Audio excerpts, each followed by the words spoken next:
Do you wake up feeling tired? Are you waking up in the middle of the night? Are you having troubles falling asleep? Then you came to the right place. I will share 8 things you can do to improve your sleep starting today.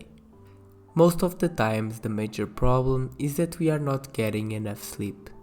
The problem is not the quality, but the quantity. How many of you use alarms to wake up during the week? Probably everyone. Do you use alarms to interrupt you while you are eating? Of course not, because you would be hungry all the time. So isn't it weird that we insist in interrupting our sleep? But I have to wake up to go to school or to go to work. If not, I will be fired. Yes, that's true. But at what time did you go to bed last night? Probably not early enough. We are not prioritizing our sleep as it should be. It's not about sleeping less time for one night. It's about doing it regularly. We prefer to watch TV or Netflix until late. We prefer to stay on our phones scrolling. Most of us choose to sleep less. And my first tip goes in direction to this problem. Let's use our alarms in the opposite direction. Let's set a go-to bedtime.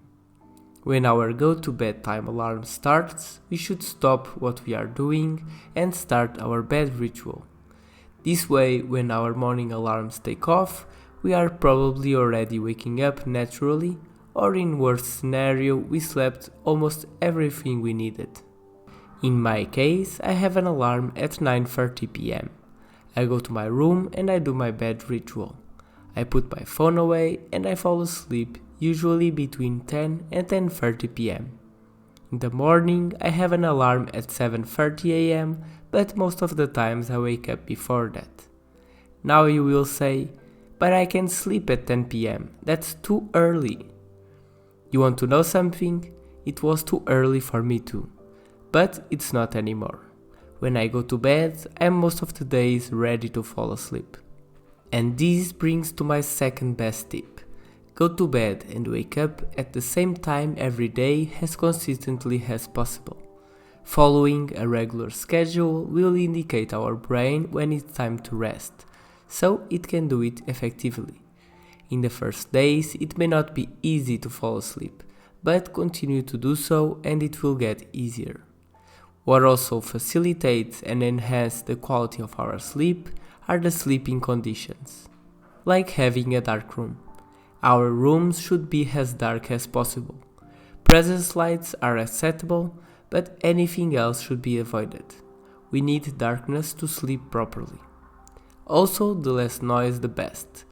Avoid at all costs TVs or music going on. It might help you fall asleep faster, but it will hurt the quality of our sleep. The temperature of our room is also important. We like to feel warm and cozy in our bed, but did you know our bodies need to cool down during sleep? If your feet and hands are too hot, it can be harder to fall asleep.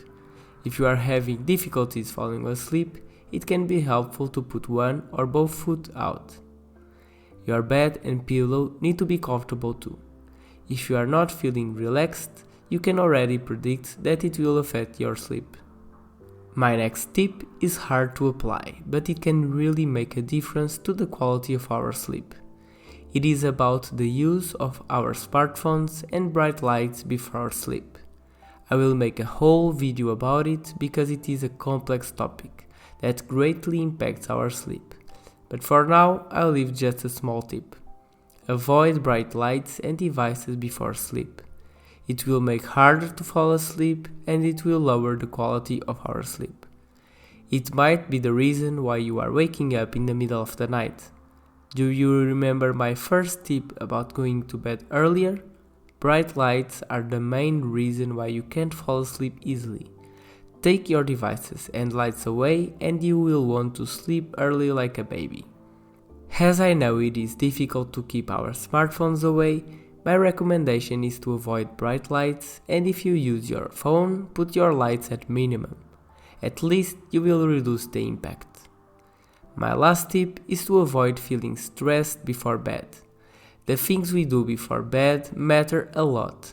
Things like reading, writing, meditating, or having a shower can calm us down and prepare us for bed, while things like exercising, checking work emails, watching suspense movies, and so on can stress us. And stress will, without a doubt, impact your sleep in many ways.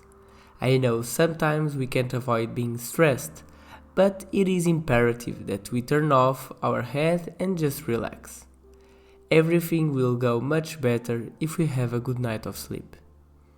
If you enjoyed the video, consider subscribe and watch the next video of my favorite productivity technique. Thank you for watching.